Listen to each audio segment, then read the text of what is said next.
Low testing.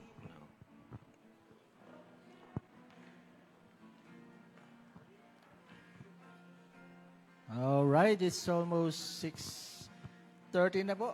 Tayo pong lahat ay magsimula na. Let us stand up po. Tayo pong lahat ay tumayo. Habang naghihintay po natin iba nating kapatiran, let us sing it to the Lord. Let us sing glory to His name.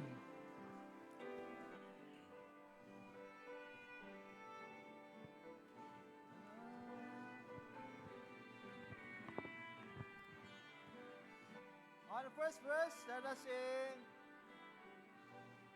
Down at the cross where my Savior died, down for my cleansing from sin I cried. There to my heart was the blood applied. Glory to His name. Glory to His name. Glory to His name. There to my heart was the blood applied. Glory to His name. I am so wondrously saved from sin. Jesus so sweetly abides within. There at the cross where He took me in. Glory to His name. Glory to His name. Glory to His name. Glory to His name. There to my heart was the blood applied. Glory to His name. On the third verse. Oh, precious fountain that saves from sin. I am so glad I have entered in. There Jesus saves me and keeps me clean. Glory to His name. All together. Glory to His name. Glory to His name. There to my heart was the blood applied. Glory to His name. Last verse. Come to this fountain so rich and sweet. Cast the poor soul at the Savior's feet. Plunge in today and be made complete. Glory to His name. Glory to His name. Glory to His name. There to my heart was the blood applied. Glory to His name. Amen. Magandang gabi po sa bawat isa. Tayo po ay manimula po sa panalangin. Dakilang Diyos na makapangyarihan sa lahat. Once again, Lord, we are thankful, O God, for this time that we could able to praise You and to glorify Your name. We pray, Father, that Your word will speak, Panginoon, sa buhay ng bawat isa. And we pray, Panginoon, sa anumang pong mga balakid sa aming pong buhay and especially sa service po na ito. We believe, Panginoon, na itong mga bagay sa mundong ito, Panginoon, ay hindi po tatagal ng habang buhay. Pero Lord, Your word ay according sa inyong salita, heaven and earth shall pass away, but Your word, Panginoon, ang mananatili. So Lord, be with us as we serve You in spirit and in truth. Ikaw ang siyang humawak, Panginoon, sa anumang pong mga haguluhan, Panginoon, anumang mga bagay na gawain ng diablo upang kami po ay magambala sa oras po na ito. We thank You, Lord, and we love You in Christ's name. Amen, amen. Amen. Just remain standing po. Mas masarap pong umawit pag nakatayo. Awitin natin ang A New Name in Glory. On the first verse, let us sing. First verse, all together sing. I was a sinner, but I came, pardon to receive from my Lord. This was freely given, and I found that He always kept His word. All together, it's a new name written down in glory, and it's mine. Oh yes, it's mine. and the white robe angels sing the story. A sinner has come home, for there's a new name written down in glory, and it's mine, oh yes, it's mine.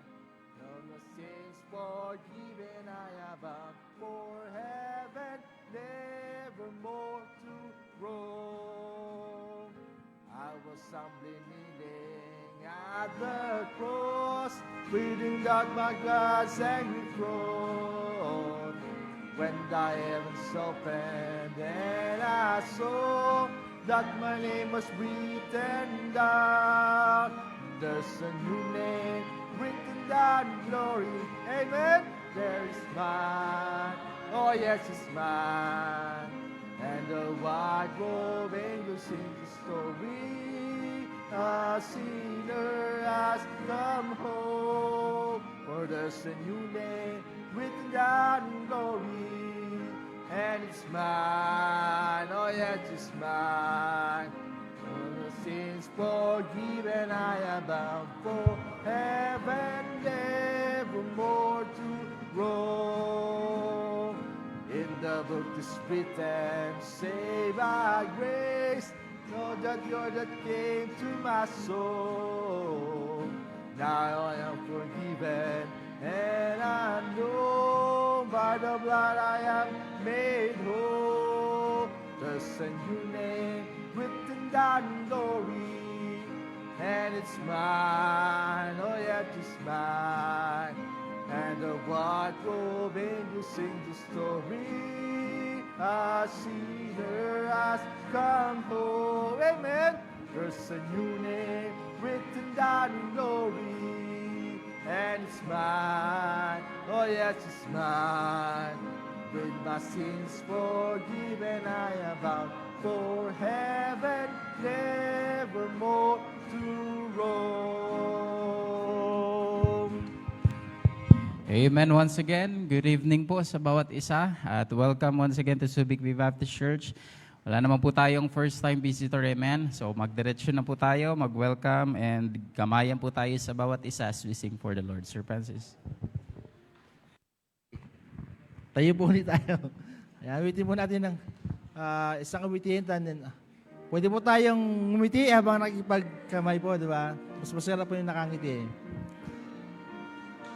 I was sinking deep in sin, far from this peaceful shore, very deeply stained within, sinking to rise no more. But the master of the sea heard my despairing cry, for the waters lifted me, now save am I. Love lifted me, love lifted me, when nothing else could help. Love lifted me, love lifted me, love lifted me, when nothing else could help. Love lifted me.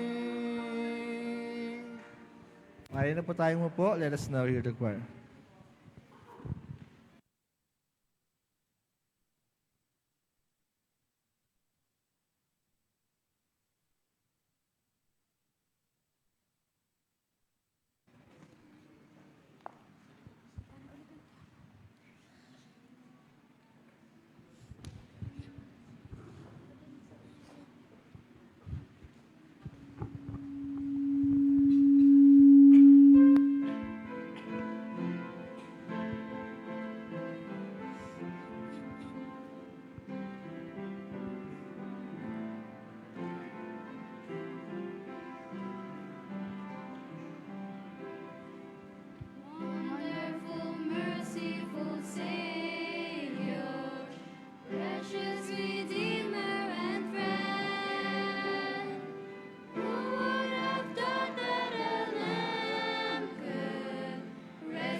Sailor, comforter, keeper, spirit we long to embrace. You offer hope when our hearts have hopelessly lost our way. Oh, we've hopelessly lost the way. Almighty, infinite Father, faithful in loving your own. Here in our weakness you find us, falling before your throne. Oh, we're falling before your throne. You are the one that we praise. You are the one we adore. You give the healing and grace our hearts always hunger for. Oh, our hearts always hunger for. You are the one that we praise. You are the one we adore. You give the healing and grace our hearts always hunger for. Oh, our hearts always hunger for.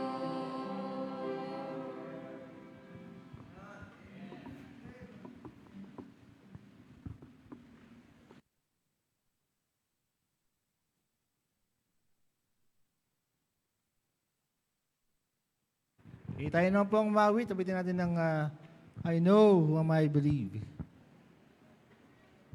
I know that by God's wondrous. Okay, on the first verse, tayo po natin mawit. All together sing. I know not why God's wondrous grace to me He had made known, nor why unworthy Christ in love within me for His own. But I know whom I have believed, and I'm persuaded that He is able to keep that which I committed unto Him against that day. I know now how this saving faith to me He did impart, nor how believing in His word brought peace within my heart. But I know whom I have believed, and I'm persuaded that He is able to keep that which I committed unto Him against that day. I know not how the Spirit moves, convincing men of sin, revealing Jesus through the Word, creating faith in Him. But I know whom I have believed, and I'm persuaded that He is able to keep that which I committed unto Him against that day. Last verse. I know that when my Lord says come, at night or noonday fair, nor if I walk the veil with Him or meet Him in the air. But I know whom I have believed, and I'm persuaded that He is able to keep that which I committed unto Him against that day. Tayo po tayong lahat para sa pagbasa ng salita ng Panginoon.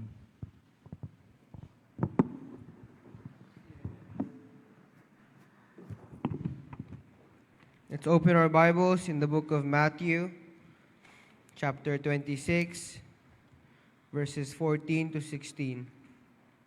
Then one of the 12, called Judas Iscariot, went unto the chief priests, and said unto them, What will you give me, and I will deliver him unto you?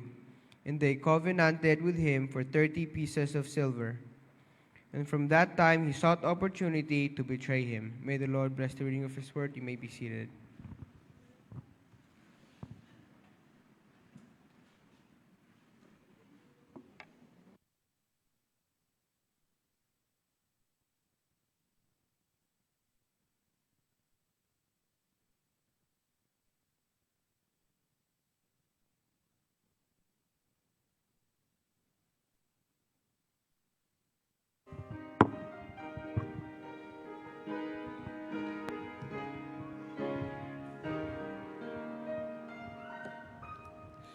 High upon this mountain, the sun is shining bright.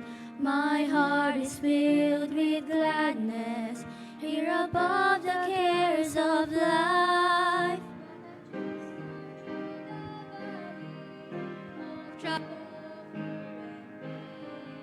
It was there I came to know my God, enough to stand and say, even in the valley, God is good. Even in the valley, He's faithful and true. He carries His children through, like He said He would. Even in the valley, God is good.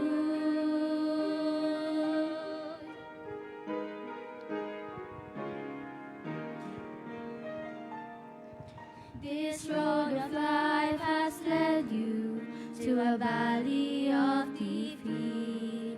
You wonder if the Father has heard your desperate plea. But there is hope in that rugged place where tears of sorrow dwell. Can you hear Him gently whispering, I'm here and all is well. Even in the valley, God is good. Even in the valley, He is faithful and true. He carries His children through, like He said He would. Even in the valley, God is good. He is good. Even in the valley, God is good. Even in the valley, He is faithful and true. He carries His children through, like He said He would. Even in the valley, God is good. Even in the valley, God is good. Even in the valley, God is good. God is good.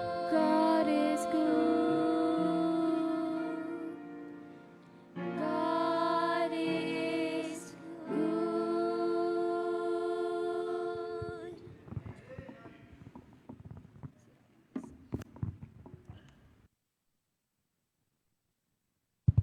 Amen. Thank you, ladies, for that song. Amen. For the Lord. And please, update po natin ang ating calendar sa atin, sa bawat isa, ang ating pong parating po na activities, upcoming events, Sweetheart Banquet on February 7, Old Fashioned Camp Meeting on March 11, 12, and 13, the Women's Conference on March 14, Eastern Cantata on March 29, and our anniversary on April 5. And ating pong ministry po at sa ating pong ginagalawan po sa sports ministry with coach team sa Amago. Meron din po tayo niyan by January 30. So pag-pray po natin, yan lahat po ng mga bagay na meron po sa atin, especially po yung mga ministry na ating pong ginagalawan ay patuloy po at marami po tayong maakay na kaluluwa para sa Panginoon. And ating pong mga weekly announcement, college and career online Bible study, accountables, wings, and pastoral lecture, and the rest po na ating pong ginagawa ay patuloy po tayo na maglingkod para sa Panginoon at makapagbigay po tayo ng magandang balita para po sa mga taong nangangailangan ng kaligtasan. And also, ang ating pong faith promise na wag po natin itong kaligtaan sa ating pong ipinangako para sa Panginoon. Let's call our men po para po sa ating pong pagbibigayan ng ating pong ikapu at lahat po yan ay patuloy na nagagamit para po sa ating pong ministeryo. Ito po ay nakakaabot din po sa mga iba't ibang lugar, sa mga bawat sulok ng bansang Pilipinas at ito po ay nagagamit para po sa ikaluluwalhati po ng ating pong Panginoon. I will ask Pastor Dominic po to pray po para sa ating offering. Manalangin. Dakila namin Diyos, salamat po muli sa privilege na kami po maparito. Be with us, Lord, sa aming pong worship service. At ka po magpala, Panginoon, ng tithes and offering na ito po ay magamit upang mas mapalaganap pang iyong pong salita, Panginoon. Sa iyo lamang po, Panginoon, papuri at ikaw po may angat sa gabi na ito, Panginoon. Ito po ang aming samad dalangin sa pangalan ng Jesus. Amen.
Shackled by a heavy burden, neath the load of guilt and shame, then the hand of Jesus touched me, and now I am no longer the same.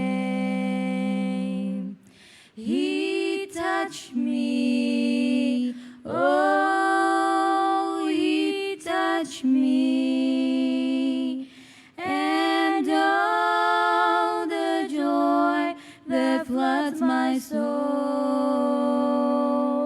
Something happened, and now I know he touched me and made me whole. Since I met this blessed Savior, since he cleansed and made me whole, I will never cease to praise him. I'll shout it while eternity rolls. He touched me, oh, he touched me, and oh, the joy that floods my soul. Something happened, and now I know he touched me and made something happened, and now I know He touched me and made me whole.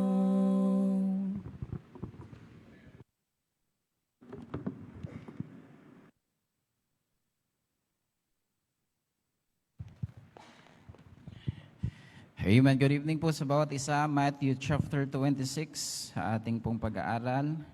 Tayo po tayong lahat as we read God's Word, Matthew chapter 26. Thank you for that song that you render for the Lord. Matthew chapter 26. Verse 14 up to verse number 16. Sana po dala natin ang ating mga Bible. Amen? Amen. That's good. Verse number 14, as the Bible said, then one of the 12, called Judas Iscariot, went unto the chief priests, verse 15, and said unto them, what will ye give me, and what I deliver him unto you? And they covenant with him for 30 pieces of silver, verse 16, and from that time he sought opportunity to betray him. Shall we pray? Father, we need the touch from on high. We need you, Panginoon, sa aming pong kalagitnaan. Panginoon, alam namin, Panginoon, na marami po kaming pagkukulang. Sa kabila, Panginoon, ng aming mga kasalanan, sa kabila ng aming mga ginagawa, Panginoon, you are still faithful, Panginoon. You are still there for us sa aming pong buhay. Salamat, Lord, dahilan ng inyo pong awa at grasya ay pumapa sa amin. Kaya po sa gabing ito, Panginoon, itama niyo mo po muli ang aming pong puso, ang aming pong isip. At kami, Panginoon, ay magkaroon ng tinatawag na pagtanggap ng aming pong pagkakamali. At ito po ay magresulta ng kaayusan sa aming pong buhay. Lord, wala po kami ibang nais sa gabing ito kung hindi mangusap ka po sa buhay ng bawat isa. Kung meron man, Panginoong balakid, merong mga hindrances upang kami po ay hindi makapagpuri ng tama, hindi makapagpuri, Panginoon, ng 100%, Lord, i-correct niyo po ang aming pong buhay. Sa pamamagitan ng inyong pong pag-aaral, kami po ay ma-challenge, kami po ay lumago spiritually sa aming pong buhay, at makita namin, Panginoon, na mahalaga ang buhay namin ay parating konektado, Panginoon, sa inyo. Lord, wala po kaming ibang dapat gawin kung hindi makinig, Panginoon, at ikaw ang siyang manguna sa aming pong pag-aaral. He must increase, but I must decrease. We thank you and we love you, O God, in Christ's name. Amen and amen. Please be seated po. Matthew chapter 26, 14, verse to 16, ay ating pong napakinggan. Yes po, tama po ang ating napakinggan about sa buhay po ng isang taong kabilang sa disciples ng Panginoon.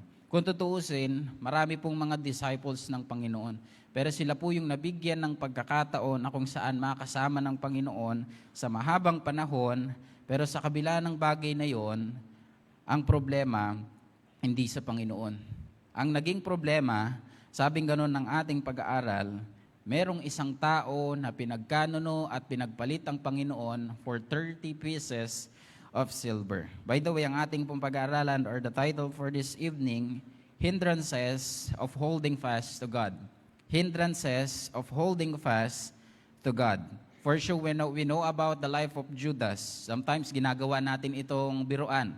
Sometimes ginagawa natin itong katatawanan. But in the reality, in the book of gospel is this: Matthew, Mark, Luke, and John. So sa ganitong bagay, kung titignan natin, let me read to you some scripture. Matthew chapter 26, ito yung ating binasa kanina, nandito si Judas. In the book of Mark chapter 14, verse number 10 to 11, and Judas Iscariot, one of the 12, went unto the chief priests to betray him unto them. Sabi pang ganon, and when he had heard it, they were glad and promised to give him money, and he sought how he might convenience to betray him. Luke chapter 22, verse 3 to 6. Then entered Satan unto Judas, surnamed Iscariot, being of the number of the 12, and he went his way and communed with the chief priests and the captains, how he might betray him unto them.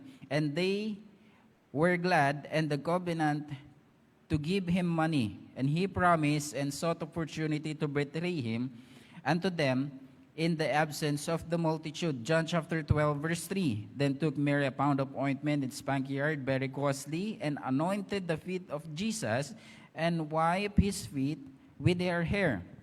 And the house was filled with an odor of the ointment. So sa ganito pong bagay, ating makikita, the book of gospel ay tutuusin, nandito yung gospel, nandito yung good news, yes. Pero sa kabila ng bagay na yun, para itong sa mga pinapanood natin, di ba kapag merong bida, meron ding kontrabida.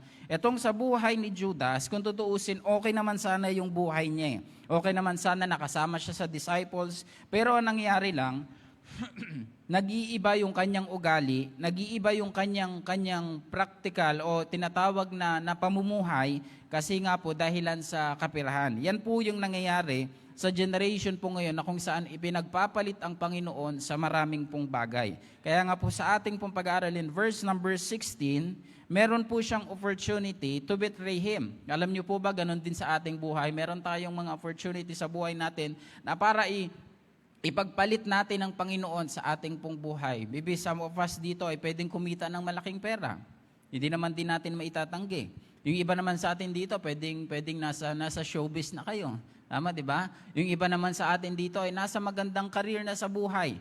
Pwede nating ipagpalit yun eh. Pero sa ganitong bagay na ating pong pinapag-aralan, makikita natin that 30 pieces of silver ay kung ilalagay natin sa sitwasyon ngayon, ang pera po na yon in peso is 170,000 up pesos. Big sabihin, close to 200,000 pesos.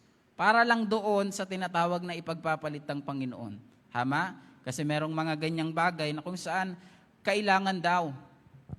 Ito kasi yung kailangan ko munang unahin sa buhay ko. Pero kung titignan natin, ito yung mga hindrances para tayo ay hindi makausad, hindi tayo makalapit. Kagaya nga ng ating pinag-aralan kanina, kung tayo ay hindi magkakaroon ng buhay na merong kagalakan, hindi rin tayo hindi magkakaroon ng buhay natin ng revival.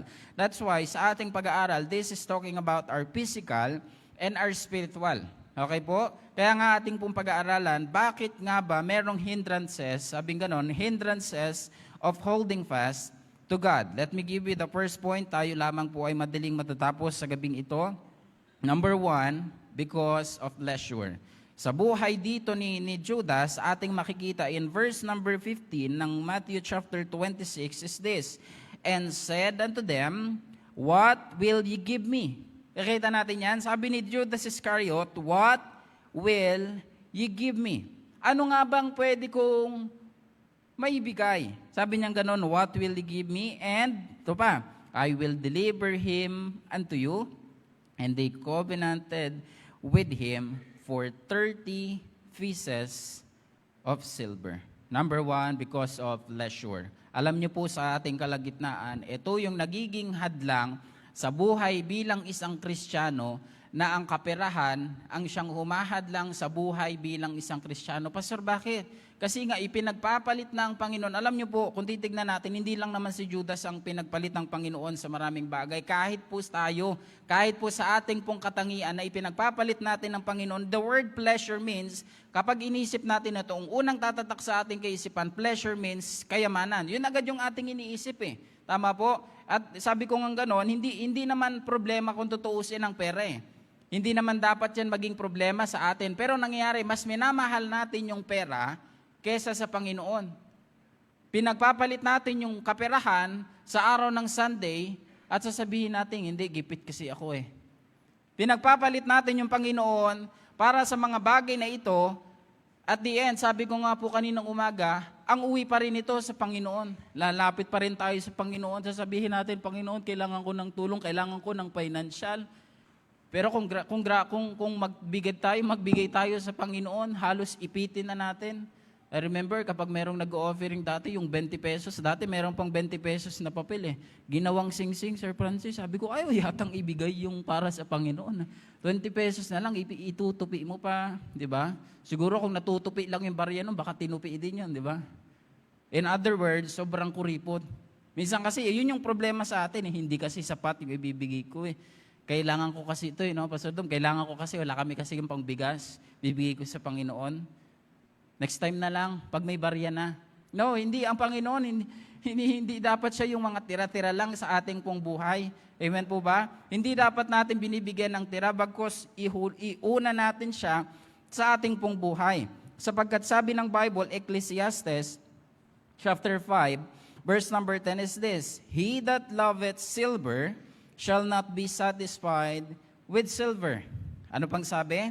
Nor he that loveth abundance with increase, this is also vanity. Nakita natin yan, yung ganyang senaryo sa aklat ng Ecclesiastes. Etong si King Solomon, napakatalinong tao, pero sabi niyang ganon, this is also vanity. Ibig sabihin pala, Pastor, walang kwenta yung pera natin. Yes, kasi kahit anong gastos natin, minsan nga kahit anong ipon natin, kapag merong emergency, wala na. Ano yung inipon natin ng mga karaan? Ilang buwan tayo nag-ipon para lang maging makapagbigay ba sa December?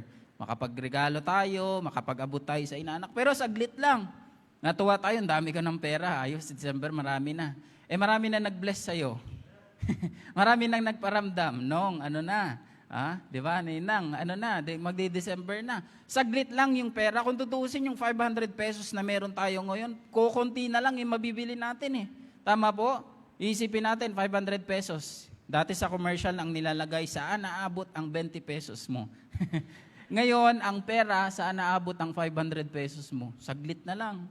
Di ba? Kung mahilig ka sa milk tea, ay patay na. Di ba? Magkano ang Starbucks, magkano yung mga 200 something? Konti na lang, pang ulam at pang isang araw ng pagkain yun. Kung mahilig ka pa sa donut, kagaya ko, di ba? Talagang wala na, saglit lang. Siguro dati ang budget is 700 a week, 100 pesos a day. Pero ngayon, nagiging 2,000 a week na. Bakit? Kasi yung kaperahan na yan ay walang kabuluhan. Sabi ng Ecclesiastes, He that loveth silver shall not be satisfied with silver. Anong makikita natin sa mundo ngayon? Na kahit pag magpayaman, hindi pa rin yung mayaman. Bakit? Meron din namang mga mayamang tao na pilit pa rin gusto pa rin maging mayaman. Tama po? Merong mga tao nanalo sa sugal, sa online, mga bidding na mga ganyan. I remember meron akong kakilala dati na nanalo sa, hindi ko alam kung loto ba yun o wedding ba yun. Nanalo siya doon, nagkaroon siya ng 120,000 pesos. Nung ako po ay third year na high school sa Iram. Dito somewhere, kilala niyo po yun dati, yung nagbabakal bote. Kalimutan ko na yung pangalan niya, taga Iram. Nanalo po yun ng 120 pesos, naambunan pa nga ako dati, nalibre ako ng anak nun. Sabi niya, nanalo yung papa ko sa wedding yata o sa loto, basta ganun.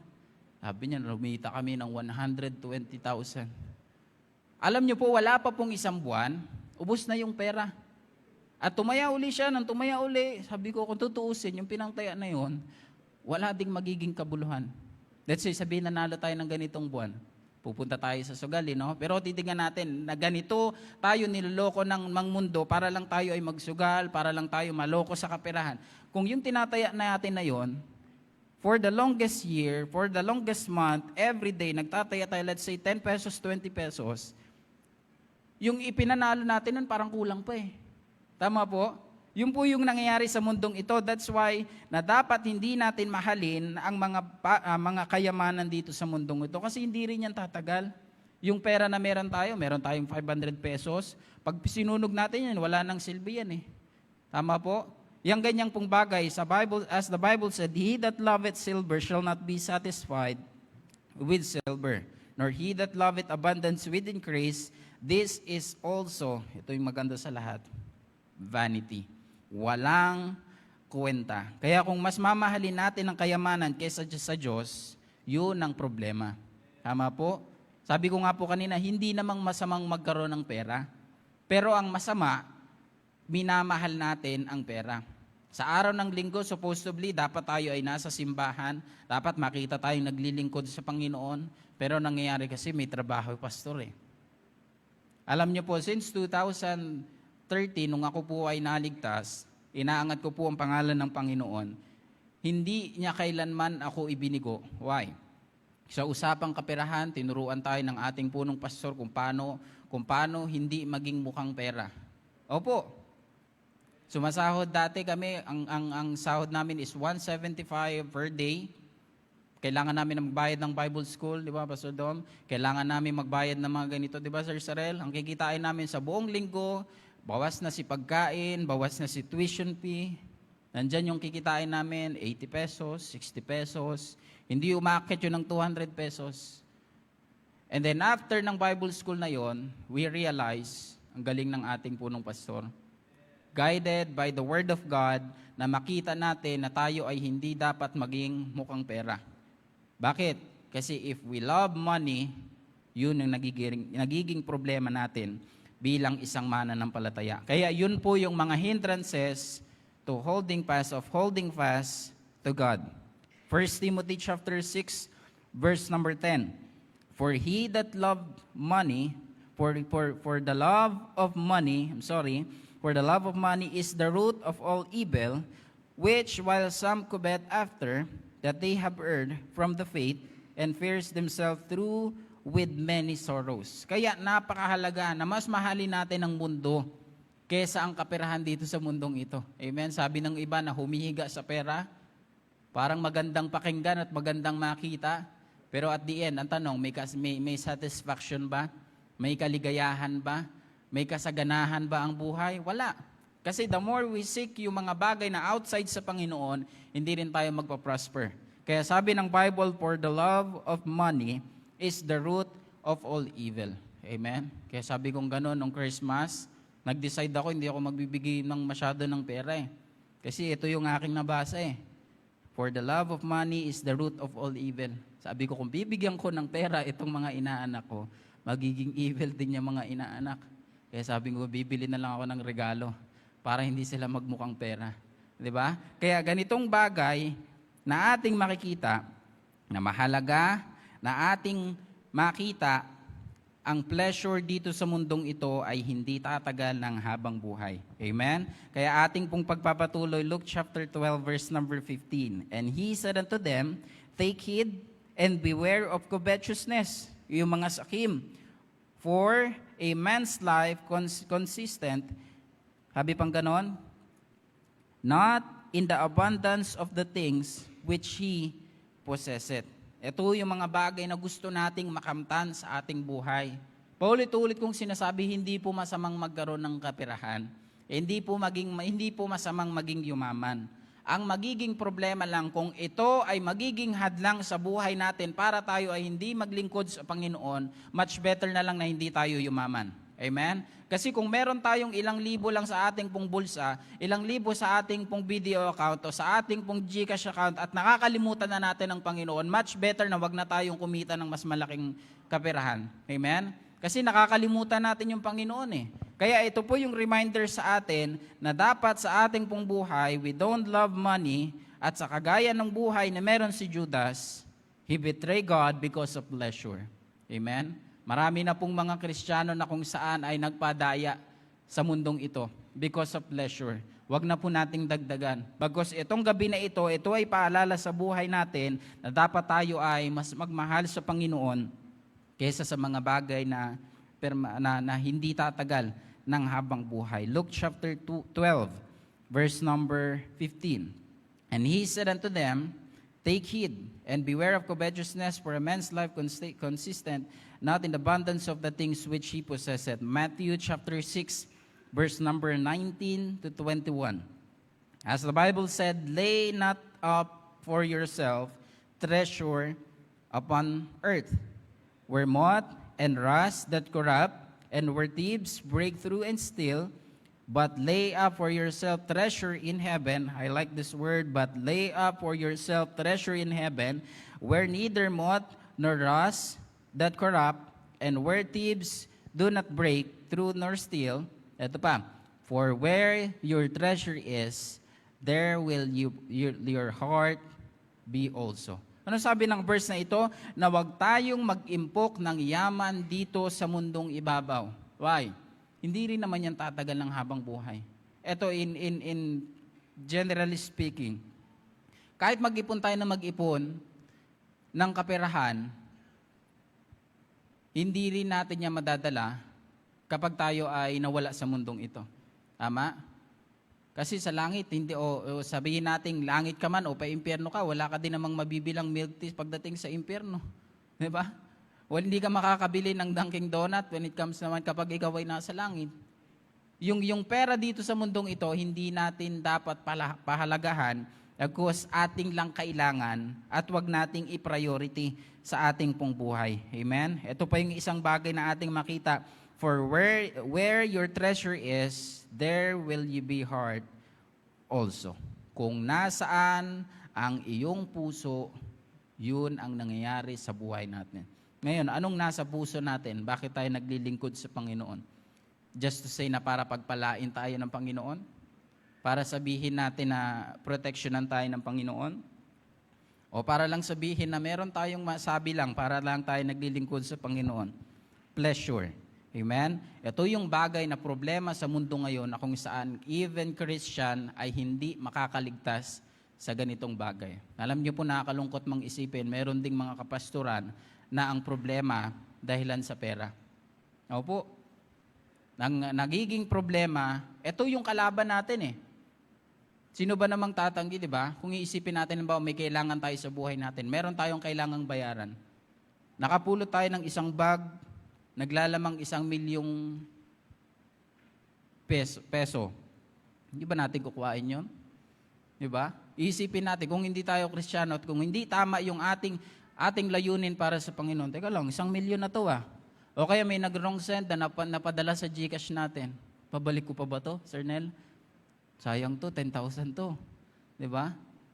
Doon masusubok ang ating pong pananampalataya. Alam niyo po, sa ganitong bagay, nakakahiyamang isipin, pero ito po yung bagay na hadlang talaga sa buhay natin. Kasi paikot-ikot lang. Ito yung nangyayari. Luke chapter 6, verse 38. Give, and it shall be given unto you, good measure, pressed down, and shaken together, and running over, shall men give unto your bosom, for with the same measure that ye meet withal, it shall be measured to you again. So itong principle na ito in the book of Luke chapter 6 verse 38, ito yung bagay na dapat nating ipagkaloob sa Panginoon. Kasi sometimes we question about sa Panginoon, bakit nga ba ako magta-tithes?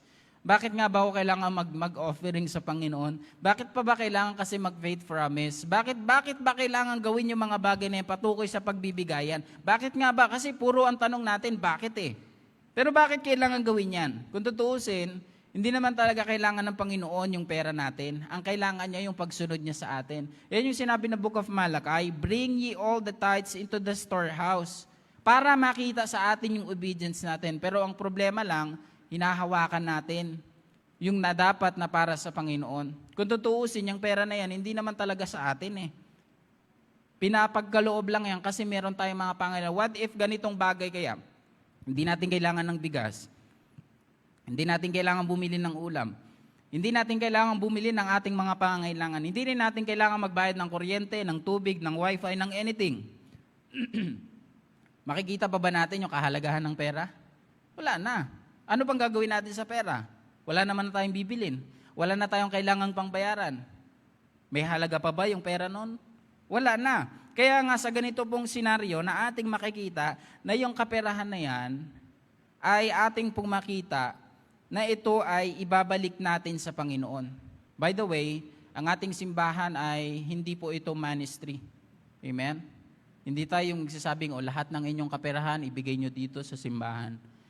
Yan ang kautusan ng, hindi po sa ganun. Amen? Makikita natin na itong pagbibigayan ay para pa rin sa Panginoon. Amen? At sana naman po sa atin, sa bawat isa, hindi natin makita yung bagay na puro na lang kasi bigayan dyan eh. No, if you love the Lord, gagawa ka ng paraan para mas mapamahal ka sa Panginoon. Amen? Mas lalo kang mapalapit sa Panginoon. Yung mga simpleng mga ambaga na yan or contribution para din sa bawat isa. And I thank the Lord for this church. Amen? I remember sa mga usaping mga contribution o meron tayong mga nawalan ng mahal sa buhay, merong kailangan bill sa hospital, tulungan tayo. Meron tayong kailangan biling ganito, tulungan tayo. Amen? And that's a good principle sa ating buhay. Na hindi natin mahalin ang yaman dito sa mundong ito bagkus ipagkaloob natin yan. Ang tawag po doon, tayo lang ay daluyan ng pagpapala. Alam niyo po, the more na tayo, sabi nga ng Bible, na more na tayo nagbibigay, mas lalo tayong pinagpapala. Ang ibig sabihin nun, tayo ay nagiging pagpapala sa bawat isa. Amen? Anong gusto nating maging katayuan natin? Tayo yung binibigyan o tayo yung nagbibigay? Mas maganda na tayo yung nagbibigay. Amen po? Kaysa tayo yung parating natatanggap. Bakit? Kasi ang principle of giving is this. The more we give, the more we receive. Amen? Yun po yung ating makita. Pero sa kabilang banda, the hindrance of holding fast to God, sa buhay ni Judas, pleasure. Sana po sa ating kalagitnaan ngayon, na wag nating mahalin ang mga bagay niyan. Matthew 11:6-21. For where your treasure is, there will your heart be also. Point number 2 sa ating pong pag-aaral. Not only pleasure, and by the way, before we proceed to point number 2, sabi ko po kanina, ang pleasure, this is not only sa usaping kaperahan. Sometimes, ito yung mga bagay na ikasasaya natin. Okay po? Sometimes, ang dahilan because of pleasure is family. May gagawin kasi sa pamilya. May outing kasi. May gagawin kasi.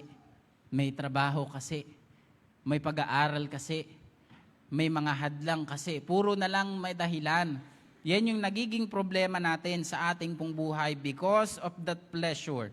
Amen? Ang haba, sabi ko nga kaninang umaga, ang haba ng araw natin, Monday hanggang Saturday, pwede tayong gumawa ng ibang mga bagay.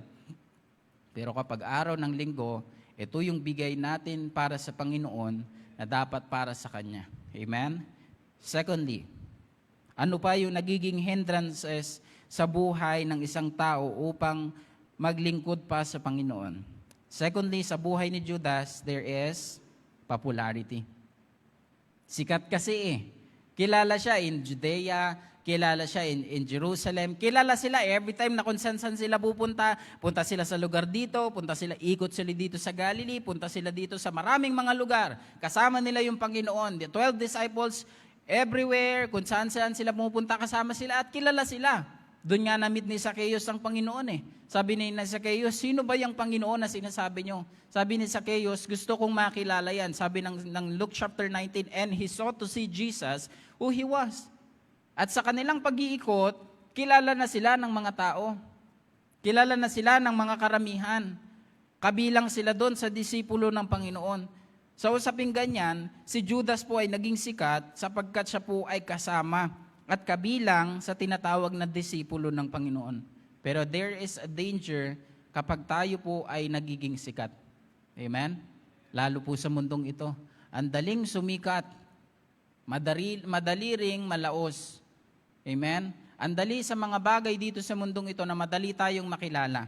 Alam niyo po, every time na tayo po ay gumagawa ng para sa Panginoon, ang dapat makilala, hindi po yung sarili natin. Kasi si John Mark dyan, pumupunta yan every time. Punta yan dito sa checkpoint, punta yan si John Mark dyan, punta yan sa May Purokdos, punta yan sa bayan, punta yan sa ganito. Sikat yan, kilala yan. No.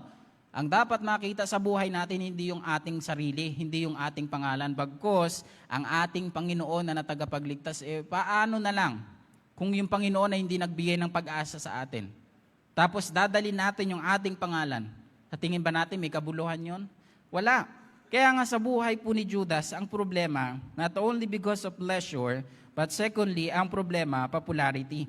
Amen? Na binabaliwala na natin ang mga bagay sa mundong ito para lang sabihin, kilala kasi ako eh. Sometimes, ito rin po yung danger sa preacher.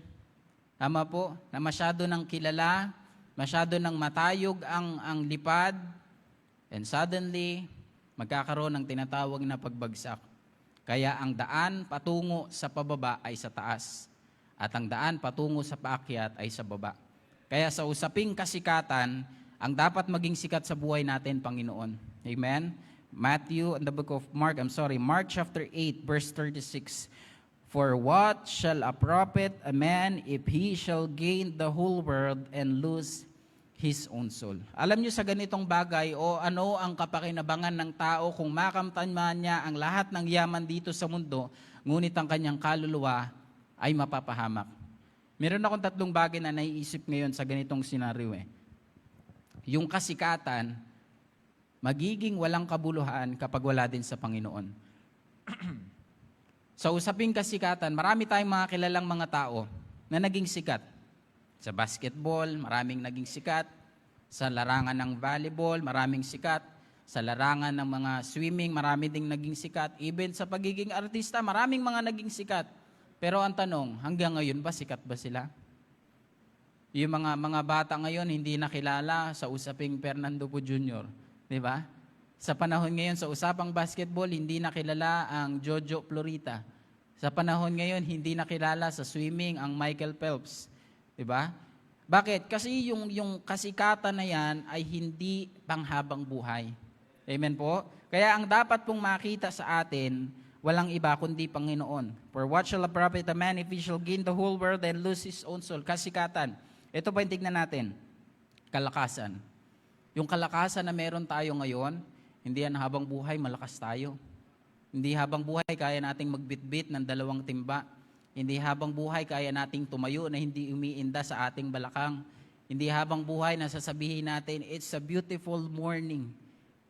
Darating sa punto na tayo ay manghihina. Darating sa punto na dating kinakanta lang natin na paa, tuhod, balikat, ulo, ngayon hinihilot na natin. Diba? Kasi ang kalakasan ay hindi po tatagal ng habang buhay. Amen po ba? Mga kabataan, hindi dahil malakas kayo ngayon, pwede nyo nang labanan ng inyong mga magulang. Pwede na natin silang sagot-sagutin. No. Darating sa punto na tayo din ay manghihina. Ang kalakasan ay hindi po permanente. Sabing ganon, for what shall a profit a man if he shall gain the whole world and lose his own soul? Kasikatan, kalakasan, bagos ang higit natin, kaligtasan. Amen? Ito yung pinaka-importante sa lahat, hindi yung popularity, bagos kaligtasan na dapat ma-meet ng bawat isa sa atin. Sa sobrang focus natin sa ating kasikatan, napapabayaan na natin yung pinaka-main thing natin. Sabi ng preaching ni Pastor Odek dati, keep the main thing the main thing. Ano yung bagay na yun? Na unahin natin ang Panginoon sa ating buhay. Sa gabing ito, this is a wake-up call para sa atin. Sinong inuuna natin pag gumising tayo ng umaga? Anong ginagawa natin? Anong layunin natin pag gising ng umaga? Anong gagawin natin? Meron ba tayong mission and vision na gagawin sa umagang ito? O bahala ng umagang ito kung anong mangyari sa buhay? Alam niyo po, sabi ng Bible ay people without vision will perish. Kaya sa ating pong usapin, na ating makikita, secondly, there is popularity sa buhay ni Judas, baliwala yan. Hindi yan tatagal ng habang buhay. Bagkus ang ating bigyang pansin, hindi kayabangan. Amen? Bagkus pagpapakumbaba na ating makita sa aklat ng Proverbs chapter 29 verse 23. A man's heart, a man's pride shall bring him low, but honor shall uphold the humble in spirit. Kita po natin yan. A man's pride shall bring him low, but honor shall uphold the humble in spirit. Proverbs 29 verse 25. The fear of man bringeth a snare, but whosoever putteth his trust in the Lord shall be safe. Di ba pansin natin kapag tayo ay mayabang, hindi tayo safe sa isang lugar. Tama? Mapapaaway tayo, magiging magulo yung buhay natin. Kapag nasa isang lugar tayo at tayo ay mayabang, wala tayong magiging kasundo. Away parati ang mangyayari. Pero sabing gano'n ng Bible, the fear of man bringeth a snare, that whosoever putteth his trust in the Lord shall be safe. Ibig sabihin, merong mapagkumbabang loob. Di ba nang hindi tayo makilala ng karamihan, pero kilala naman yung Panginoon sa buhay natin mas maganda. Amen? Na kahit hindi na tayo, ano bang pangalan yung tao na yun? Nakikita ko na mukha siyang Kristiyano o galing Kristiyano, namumuhay ng Kristiyano. Bali nang makalimutan tayo, pero yung salita ng Diyos na ating ibinibigay, yung babasahin na ating ibinibigay every time we encounter people, mahalagang bagay. Amen? Sa ating ugali, nakikita na merong Panginoon at hindi na pa kailangan pa tayo ay maging sikat, bagkus ang Panginoon lamang ang sikat sa ating pong buhay. Alam niyo po, sabi ko nga ganon, sa ganitong bagay, ang danger sa mga preacher is this, yung masyadong nagiging sikat. Amen? Kaya nga, itong napakahalagang balita na ating pong dapat makita, na tayo po ay wag magbigay ng pansin sa kasikatan. Amen? Kasi ang sikat lang dito, walang iba kundi Panginoon. This is not John Mark Baptist Church. This is not Pastor Odek Baptist Church. This is not Pastor Ted's Baptist Church. Hindi ito simbahan ng kunino lang, kung hindi simbahan ito ng Panginoon na pinagkatiwala sa atin. Amen po ba? Kaya ating po yung gagawin every time we do feeding ministry, we preach the gospel sa mga pulis, we share the gospel sa bawat isa. Ang nagiging sikat, hindi tayo, kundi ang Panginoon na dapat nating makita. Amen? Kasi sabihin nating magaling na tayong mag-preach, magaling na tayong magturo ng Sunday school, hindi dapat makita tayo, kundi ang Panginoon. Sabihin natin kasi magaling naman na akong kumanta eh. Ang galing ko nga magvibrato eh. Ang galing ko nga sumipra ng mga tono eh. Ang galing ko nga magtugtog ng violin, ng gitara, ng piano, and all of that. Pastor, taas na nga rin ang degree ko, hindi sa ganyang bagay. Okay po? Hindi sa ganyang bagay na para sabihin natin na tayo ay dapat makilala, kundi ang Panginoon dapat ang maiangat. Yun yung sinasabi ni John the Baptist sa kanyang buhay eh. He must increase, but I must decrease. Bakit? Kasi sa usapang kasikatan, sino nga ba yung namatay sa cross para sa ating kasalanan? Sino ba yung gumawa ng daan, katotohanan at ang buhay para malaman natin na ang buhay natin ay may paroroonan, yun ay patungo sa impyerno? Sino ba yung nagbigay ng pag-asa sa atin na kung sino ang manampalataya ay hindi mapapahamak bagos magkakaroon ng buhay na walang hanggan? Sino ba yung nagbigay ng tinatawag na buhay na walang hanggan sa atin? Yun yung sinasabi ng aklat ng Revelation na ating mapagtanto sa gabing ito na walang ibang dapat makilala kundi ang Panginoon lamang. Sapagkat yun ang nagiging hindrance sa buhay natin para tayo hindi magpatuloy sa Panginoon. Amen po ba? This is the two great example na sa kanilang kasikatan, hindi sila ang nakilala. Rather, hindi sila ang naiangat, kundi ang kanilang Panginoon na ating tagapagligtas. Sa buhay ni David, he always inquired unto the Lord every morning, every evening, every day sa kanyang buhay. Even the life of Joseph, ginagawa niya rin ito hindi lang dahil kasi para makita ng kanyang mga kapatid, para makita ng mga tao sa paligid niya, because they do the things para sa Panginoon because they love the Lord. Amen? Ito pa yung mga ilang bagay kabaligtaran ang dapat makita Panginoon, pero sa kabilang banda, ang gustong makita ng mga tao na ito, yung kanilang sarili. Do we remember the story of Agrippa? The book of Acts? Si Agrippa na kung saan almost persuaded me, sabi niya gano'n kay Apostle Pablo, nung si Apostle Pablo ay nagtitestify bakit siya kinuha, bakit siya kinulong ng mga Romano, bakit siya kinuha, at bakit siya ngayon na nililitis sa ganitong bagay. At habang nagtitestify itong si Apostle Pablo, at narinig ni King Agrippa yung mga bagay na ito, sabi ni King Agrippa, Paul almost persuaded me to be a Christian. Ayaw niyang mag-step down, ayaw niyang ibaba yung kanyang pride, kasi nga kilala siya. At yung kasikatan na gusto niya, siya lang ang maging sikat, hindi ang Panginoon. Yun po yung danger kapag merong pong posisyon.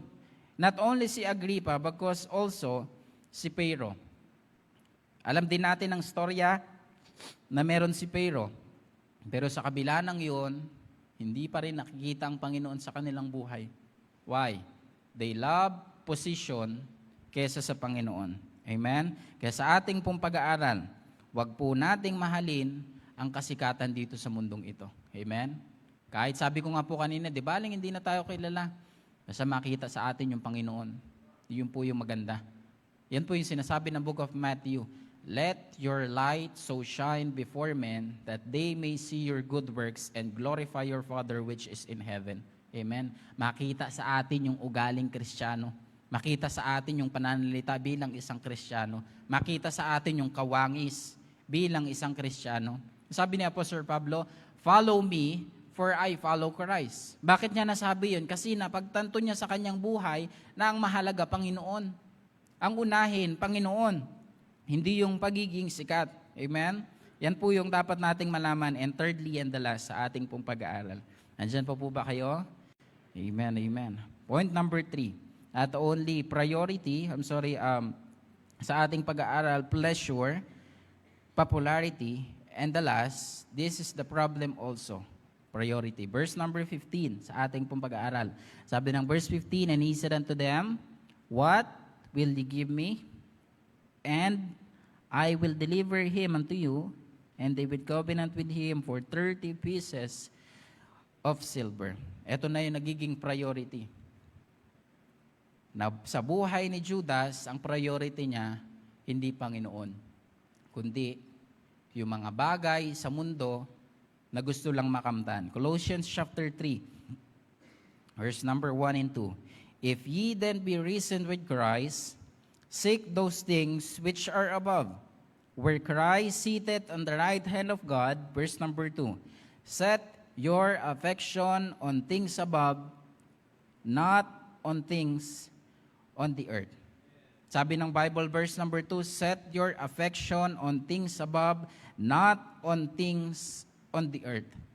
Bakit ganyan ang senaryo? Bakit natin kailangang iset ang ating affection on things above? Kasi dito sa mundong ito, walang permanente. Lahat papanaw din.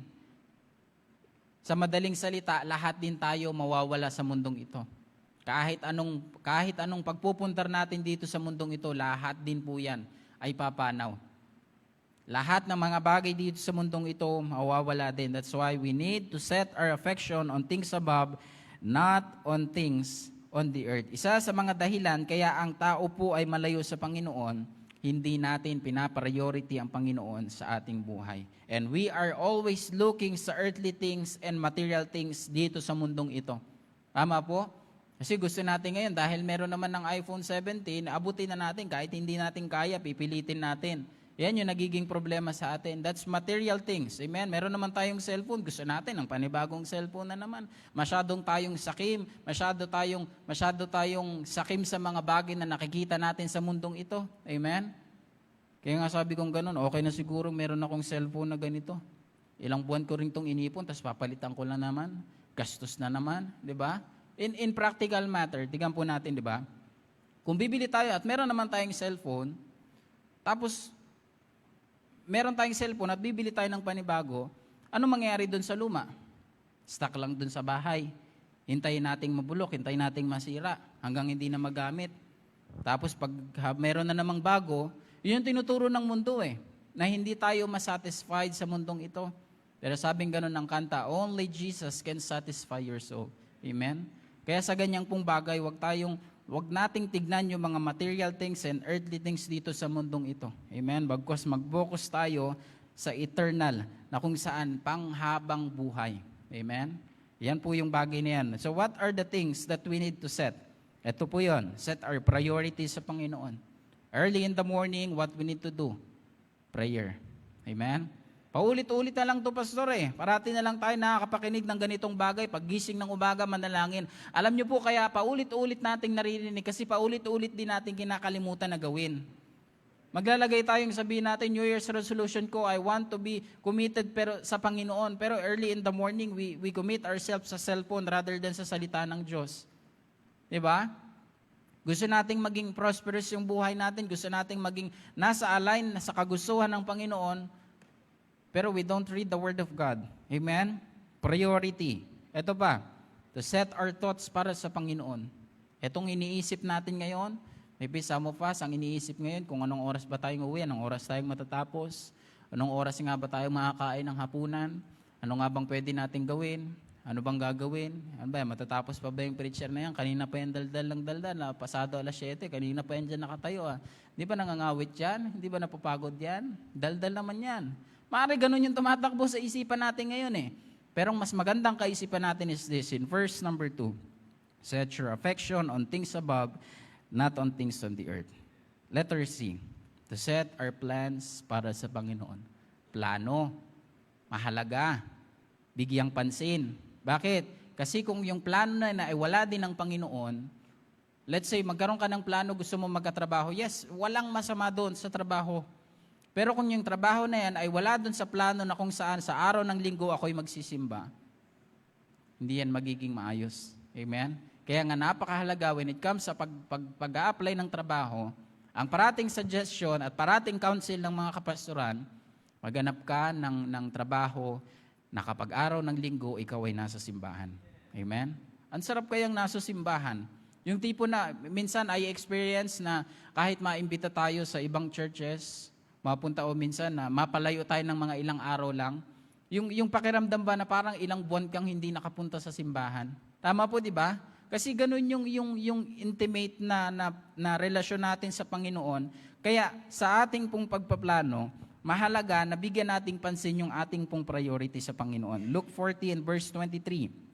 If a man come to me and hate not his father and mother and wife and children and brother and sister, his own life also, he cannot be my disciples. Alam niyo po ba, sabing gano'n ng ating pag-aaral, yung mundo, ayaw niya na i-priority natin ng Panginoon.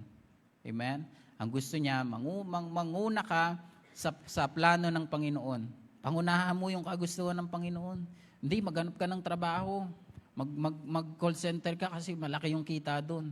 Pag-araw ng linggo, hindi, sayang yun, double pay yun. Maghanap ka ng mga trabaho na kung saan mas malaki yung kikitain mo. Kaya saanin natin yung maraming kita kung wala din tayong time para sa Panginoon.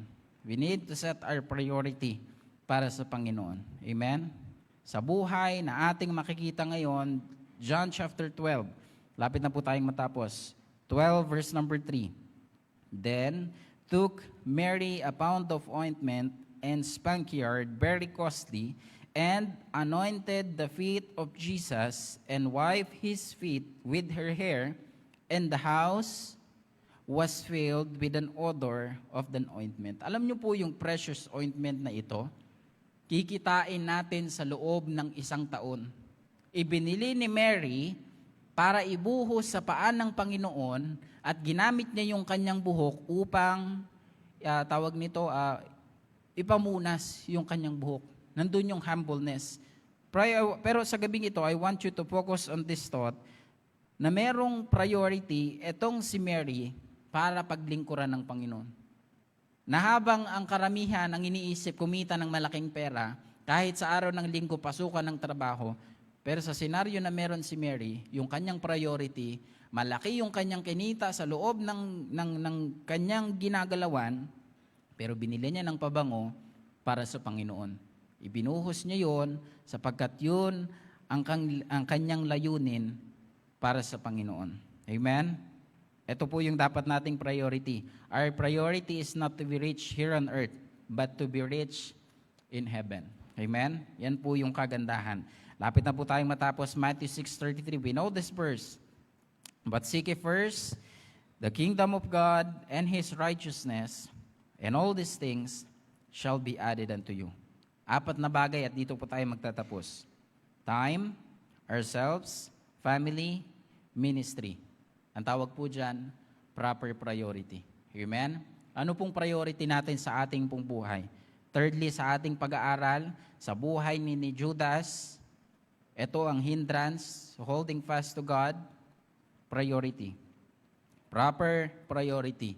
Our time, ourselves, family, ministry. The question for this evening as we close, kamusta yung relationship natin sa Panginoon? Tuloy pa ba yung New Year's resolution na tayo ay magiging malapit sa Panginoon? Tuloy pa ba yung sinasabi nating magbabasa na ako ng salita ng Diyos? Tuloy pa ba yung sinasabi nating I want to commit my life this 2026 para sa Panginoon? Tuloy pa ba yung ganong pangako? O ang pangako na yan ay napako na hanggang pang December, hanggang January lang?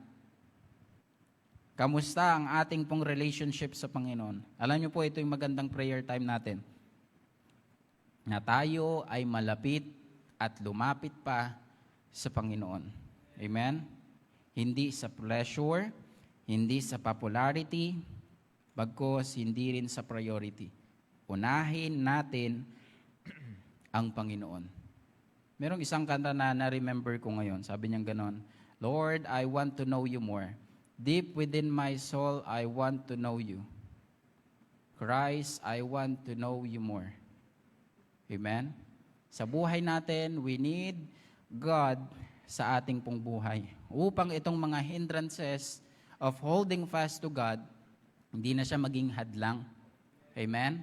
Hindi na yung puro na lang tayong dahilan. Pagkos iisipin na natin ngayon ang solusyon. Amen po ba? Kasi itong mga bagay na ito sa buhay ni Judas, yung pleasure, priority, and popularity, problema yan sa kanya eh. And problema rin sa atin.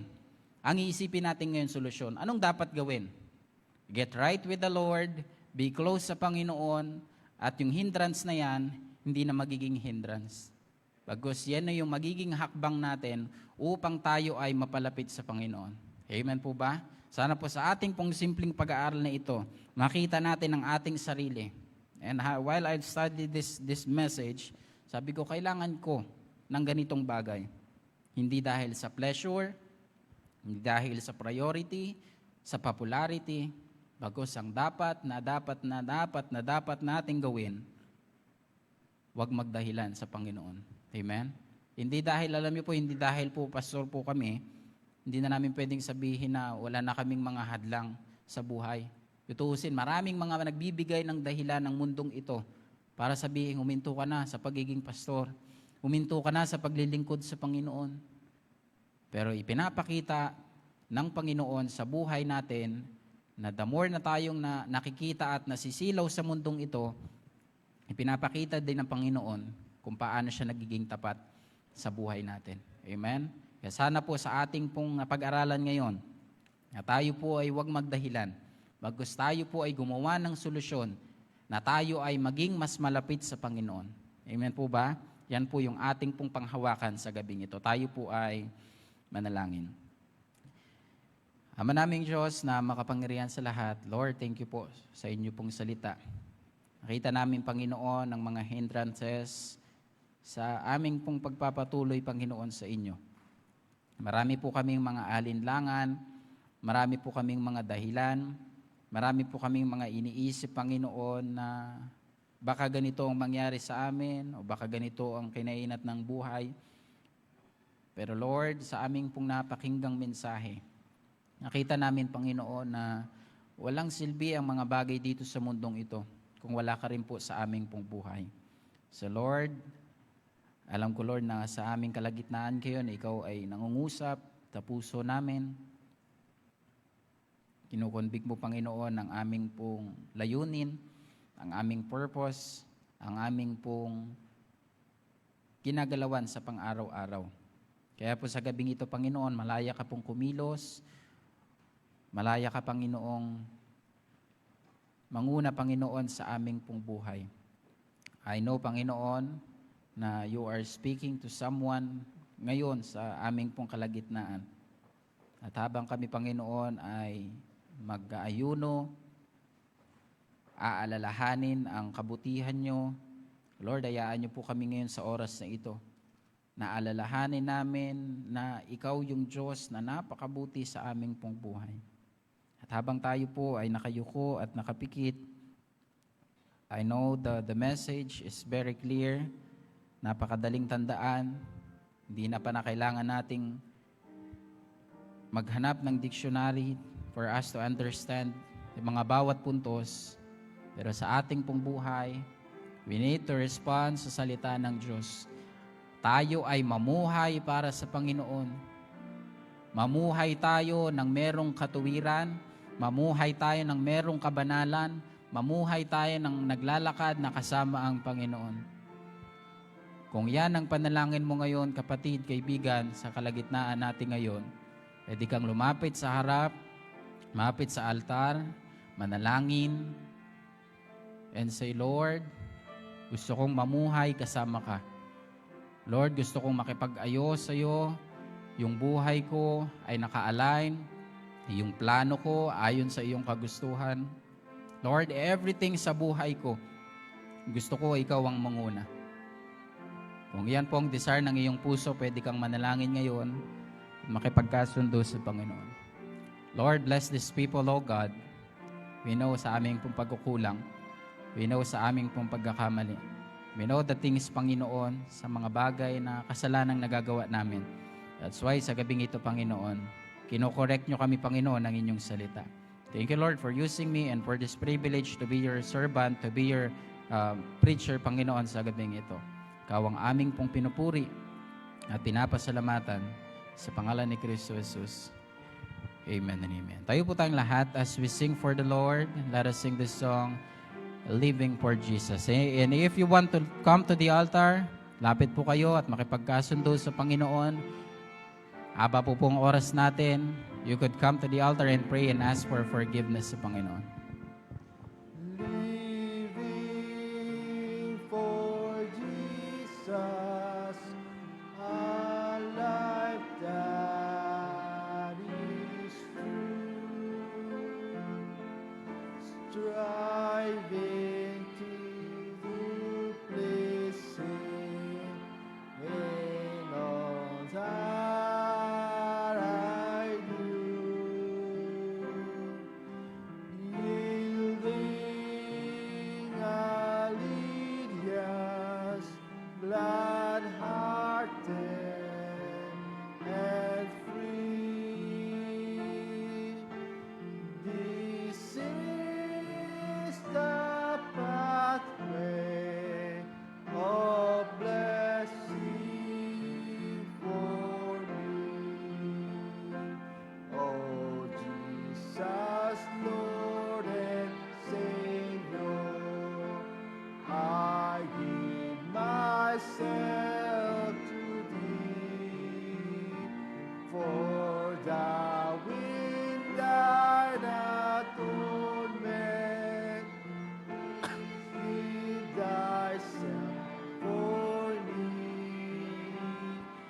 I own no other master. My heart shall be Thy throne. My life I give henceforth to Thee. Oh, Christ, for Thee alone.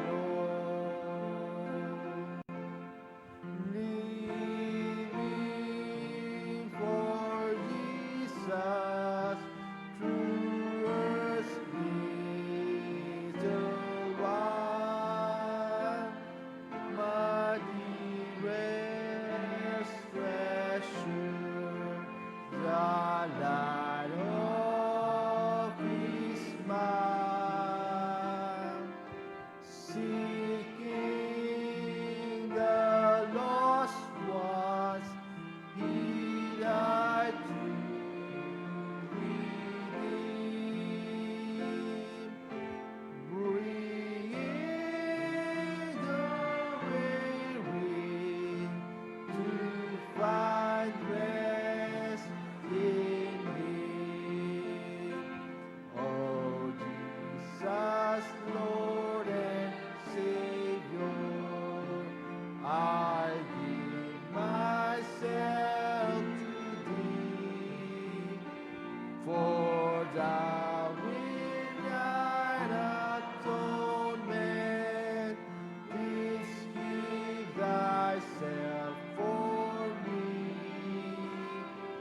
I own no other master. My heart shall be Thy throne. My life I give henceforth to Thee.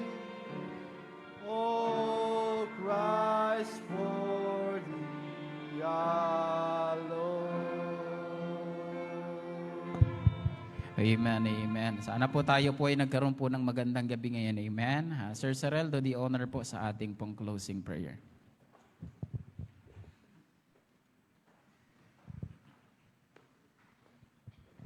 Imanalangin po tayo. Gracious and Heavenly Father, thank you, Lord, for the message that we need. Kailangan namin, Panginoon, ng bawat isa, hindi lang, Panginoon, pastor, but, Lord, everybody, Panginoon, na nagkilala sa inyo, Panginoon, as their Lord and Savior. Thank you, Lord, sa gabing ito, aming makita, Panginoon, through your preacher, na kami, Panginoon, ikaw po yung aming pleasure. Ikaw din, Panginoon, ang popular sa aming buhay. Ikaw din, Panginoon, ang aming priority. Lord, labas mo kami, Panginoon, dito na may kasiyahan, Panginoon, at magbalik muli, Panginoon, sa next time na kami, Panginoon, magsamba sa inyo. Thank you, Lord, for dying on the cross to save us from our sins. At muli, Panginoon, binabalik namin yung honor, the glory to your name. At thank you, Lord, for loving us and saving us from the old rugged cross. Ito po, binabalik namin sa matamis na pangalan ni Jesus. Amen.